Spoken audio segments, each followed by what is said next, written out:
ሰላም ተነስተልን የተወደዳችሁና የተከበራችሁ ውድ ተከታታዮቻችን እንዴት ናችሁልን?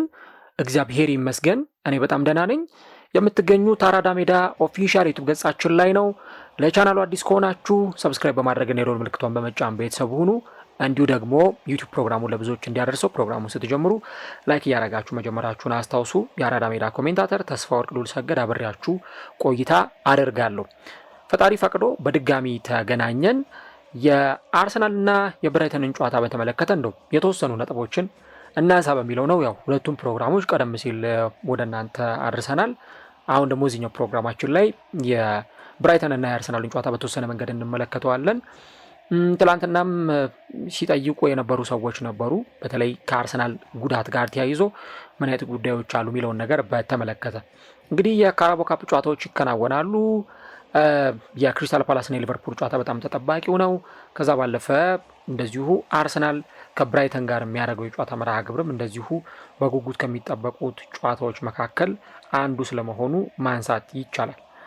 እንግዲህ ይሄኛውን ጨዋታ በተመለከተ ብዙም ነጥቦችን ማንሳት ይቻላል። ያው የካራባኦ ካፕ የጨዋታ መርሃ ግብር ነው። አርሰናል ጨዋታውን ካሸነፈ በቀጥታ ወደ ሩብ ፍጻሜ የሚያስገባውን ትኬት መቁረጥ ይችላል። እኔ ምናልባትም ደግሞ የአርሰናል ደጋፊዎች እንደው በብዙ ትኩረት ያርጉበት አያርጉበት አላውቅም፣ እንደው እርግጠኛ ሆኖ ለመናገር ይቸግራል። ግን ካራባኦ ካፕን ማሸነፍ በጣም አስፈላጊ ነገር ነው ለአርሰናል ምንም በማያጠራጥር መልኩ። ምክንያቱም ክለቡ ዋንጫ ይፈልጋል። ባለፈው ዓመት ብዙ ሰዎች ትችት ሲያቀርቡ ነበር አርሰናል ላይ። እነ ማንቸስተር ዩናይትድ እንኳን ጥሩ ጊዜ ሳያሳልፉ ኤፍኤ ካፕን ወይ የሆኑ ዋንጫዎችን እያሸነፉ ነው። ስለዚህ አርሰናል ግን ዋንጫዎችን ማሸነፍ ፋሚሊያር መሆን ይጠበቅበታል። አሁን ቶፕ 6 ከሚባሉት ክለቦች ይሄ በተለምዶ ቶፕ 6 ብለን ከምንጠራቸው ክለቦች በቅርብ ዓመታት ዋንጫ ሲያሸንፍ ያላየ ነው አርሰናልን ብቻ ነው። ዩናይትድ በኤሪክ ቴን ሃግ ስር ዋንጫዎችን ሲያሸንፍ ተመልክተናል። ቼልሲ ኮንፈረንስ ሊግን እንዲሁ ደግሞ ባለፈው ዓመት የዓለም የክለቦች ዋንጫን አሸንፏል። ሊቨርፑል ፕሪሚየር ሊግን አሸንፏል። ማንቸስተር ሲቲ በተደጋጋሚ ፕሪሚየር ሊግ ዋንጫዎችን ሲያሸንፍ ነበር። ቶተንሃም ደግሞ ባለፈው ዓመት የዩሮፓ ሊግ ዋንጫን አሸንፏል። ስለዚህ አሁን ቶፕ 6 ብለን ከምንጠራቸው ክለቦች በባለፉት ጥቂት ዓመታት 3-4 የውድድር ዓመታት ዋንጫ ሲያነሳ ያላየ ነው አርሰናልን ብቻ ነው። ስለዚህ ምናልባትም ደግሞ እንደዚህ አይነት ስብስቦች ዋንጫ ማንሳት ካለባቸው እንደዚህ አይነት ዋንጫዎችንም ኤክስፔሪየንስ ማድረግ ዋንጫዎችን ማንሳት በጣም ተገቢ ነው። በእርግጥ የካራባኦ ካፕ የሚሰጠው ደረጃ አራተኛው የዚህ የዋንጫ ወይም የውድድር እርከን ላይ የምናስቀምጠው ነው። ምናልባትም ደግሞ ፕሪሚየር ሊግን እናነሳለን፣ ኤፍኤ ካፕን እናነሳለን። ያው ኮሚኒቲ ሺልድ የሚደረገው ደግሞ በውድድር ዓመቱ መጀመሪያ ላይ ነው። ቻምፒየንስ ሊግ ወይ ዩሮፓ ሊግ ክለቦች ከካራባኦ ካፕን በላይ ትኩረት የሚሰጡት ይሆናል። ከዛ ግን ካራባኦ ካፕ መጨረሻው ሊስት የሚባለው ደረጃ ላይ ነው የሚገኘው። ግን ካራባኦ ካፕ ደግሞ ለሌሎች ክለቦች በተለይ መካከለኛ ደረጃ ላይ ላሉ አምና ክሪስታል ፓላስን ዋንጫ ሲያሸንፍ ስለተመለከተን ኤፍኤ ካፕን ወይ ደግሞ በጣም ዝቅ ያለው ደረጃ ላይ የሚገኙ ዋንጫ ከበሉ ረጅም ዓመታት ያስቆጠሩ አምና ኒውካስል ካራባኦ ካፕን ሲያሸንፍ ከ70 ዓመታት በኋላ ነው። ስለዚህ ለእነዚህ ቡድኖችም የበለጠ አድቫንቴጅ ስለሚሰጥ ሌሎቹ ቡድኖች በጣም በከፍተኛ ትኩረት የሚጠብቁት ውድድር ነው።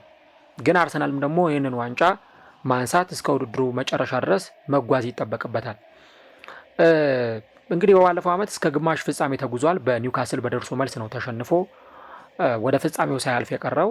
ሊቨርፑል ቶተንሃምን አሸንፎ በግማሽ ፍጻሜው ለፍጻሜው አለፈ። ከዛ በኋላ ዋንጫውን ኒውካስል ሊቨርፑልን አሸንፎ ማንሳት እንደቻለ እናስታውሳለን። እንግዲህ እዚህኛው የጨዋታ መርሃ ግብር ላይ ደግሞ ስንመጣ እንግዲህ አርሰናል እስከ መጨረሻው ለመጓዝ አስቦ ነው ይህንን ጨዋታ የሚያከናውነው።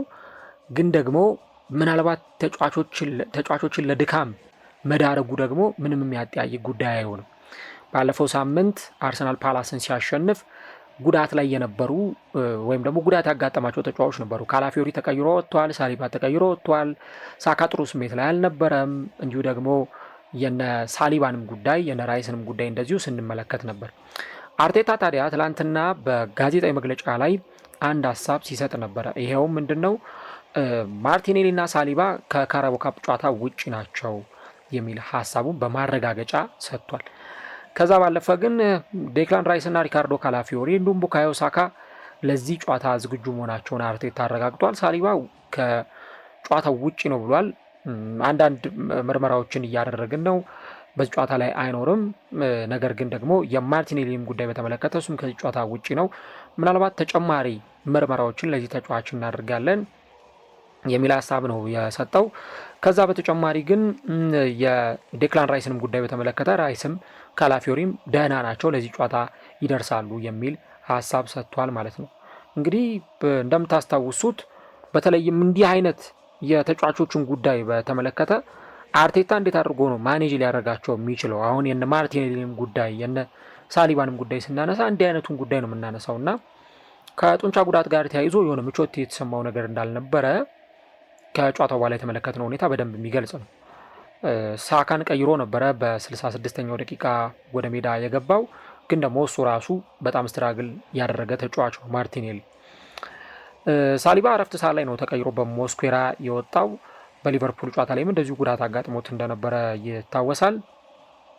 ራይስ እና ካላፊዮሪ ደግሞ 82ኛው ደቂቃ ላይ ተቀይረው ወጥተው እንደነበር እናስታውሳለን። አሁን ይህንን ስኳድ በደንብ ማኔጅ ማድረግ በጣም አስፈላጊ ነው። እንደው የጨዋታው አስፈላጊነት እንዳለም ቢሆን ጨዋታው በጣም አስፈላጊ ነው፣ ምንም ጥያቄ የለውም። አርሰናል ይህንን ጨዋታ አሸንፎ ወደ ቀጣዩ ዙር ማለፍ፣ ምናልባትም ደግሞ ከቻለ እስከ መጨረሻው ድረስ ገፍቶ መሄድ ይጠበቅበታል። ይሄ በጣም ወሳኝና አስፈላጊ የሚባለው ነገር ነው። ግን ይህ ነገር ደግሞ በእንዲህ እንዳለ በተለይም ጨዋታዎችን ለማሸነፍ በሚደረጉ ጥረቶች ላይ የተጫዋቾች መባከን፣ የተጫዋቾች ድካም፣ የተጫዋቾችን ጉዳት ልንመለከት እንችላለን። ብራይተን ከባድ ተጋጣሚ ነው፣ ምንም ጥያቄ የለውም። አርሰናልን በሚገጥምበት ጊዜ ከበድ ያለ ተጋጣሚ ሆኖ ወደ ሜዳ የመቅረቡ ነገር ምንም የሚያጠያይቅ አይሆንም። ግን አርሰናልን ደግሞ ብራይተን በሚገጥምበት ጨዋታ ላይ ምናልባትም ጥሩ የሚባሉ ተጫዋቾቹን ወደ ሜዳ ላይ ሲያስገባ ሲያሰልፍ በእነዚህ ሁኔታዎች ላይ ልንመለከት እንችላለን። እኔ ግን በዚህ ጨዋታ ላይ ምናልባት አርቴታ እንደው የሚቻል አይመስልም፣ ግን ቢቻል 11ዱንም ተጫዋቾች ማሳረፍ ቢችል በቃ 11ዱንም ከጨዋታ ውጭ አድርጎ ምናልባት እንደ ጨዋታው ሂደት ቀይሮ ማስገባት የሚችልበትን እድል ቢፈጥር በጣም ጥሩ ነው ባይ ነኝ። እድሎችም አሉት፣ ግን ሙሉ 11ዱን መቀየር አይችልም። ለምሳሌ ኬፓን በቋሚነት ይጠቀማል ብዬ አምናለሁ። ስኬሊ በካላፊዮሪ ቦታ ይጀምራል። ቤን ዋይት ቲምበርን ተክቶ በቀኝ መስመር ላይ ይጀምራል ብዬ አምናለሁ። ሞስኩዌራ እና ምናልባት አዲሱ ፈራሚ ፒየሮ ሂንካፔ በሴንተር ባክ ቦታ ላይ የሚጣመሩበት እድል በጣም ሰፊ ይሆናል። እንግዲህ እነ ማጋሌሽን ማሳረፍ አለበት፣ እነ ቲምበርን ማሳረፍ አለበት። መሀል ሜዳው ላይ ምናልባት በእነ ዙቢሜንዲ ቦታ እነ ኖርጋርድን ሊያስጀምር ይችላል። ሜሪኖ ሊጀምር ይችላል። እንደዚሁ በእነ ኤዜ ቦታ ደግሞ ኤታን ዋኔሪ ሲጀምር ልንመለከት እንችላለን። ከፊት በቡካዮ ሳካ ቦታ ለማክስ ዳውማን የመጫወት እድልን አርቴታ ሊሰጠው ይችላል። ከዛ በተጨማሪ በግራው መስመር ላይ ደግሞ ያው አማራጭ ስለሌለው አሁን እንግዲህ ማርቲኔሊም ከጨዋታ ውጭ ነው፣ ሌላም ተጫዋች የለም፣ እነ ማድዌኬም የሉም። ስለዚህ ያለው አማራጭ እዚህ በግራው መስመር ላይ ሊያንድሮ ትሮሳርድን ማስጀመር ነው። ከፊትም አማራጭ የለውም፣ እነ ካይ ሃቨርትዝ የሉም። ስለዚህ ቪክተር ዮኬሬስን ማስጀመሩ አይቀርም።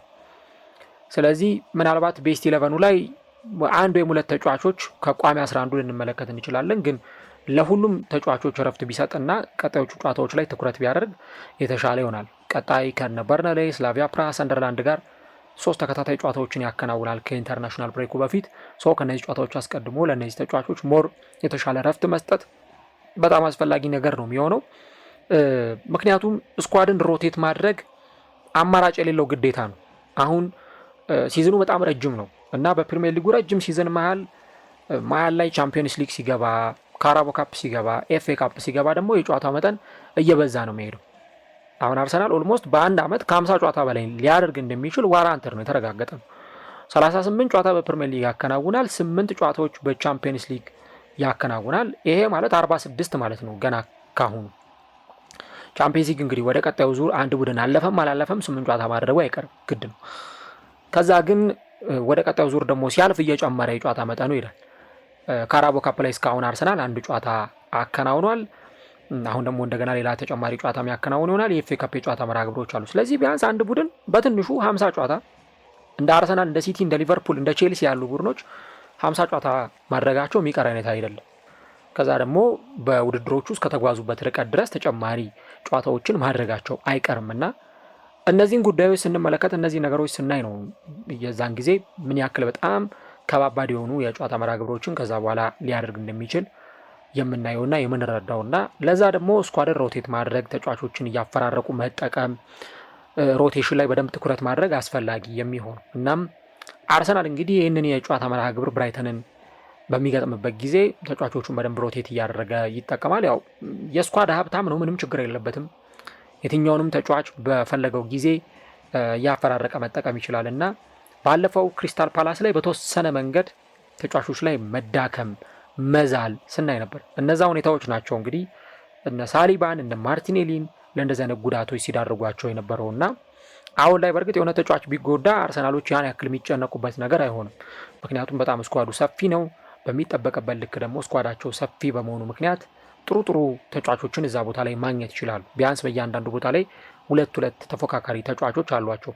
ግን ያን ስኳድ ደግሞ ማኔጅ ማድረግ በጣም አስፈላጊ ነው። እንግዲህ ምሽት 4:45 ላይ አርሰናል ብራይተንን ይገጥማል። እግዚአብሔር ቢፈቅድ በቀጥታ ስርጭት ፕሮግራማችን የምንመጣ ይሆናል። ምሽት ላይ ጨዋታውን ለእናንተ ይዘን እንቀርባለን። ስለዚህ ለምሽት ቀጠሮ እንያዝና እዚህ ጋር ፕሮግራማችንን እናበቃለን።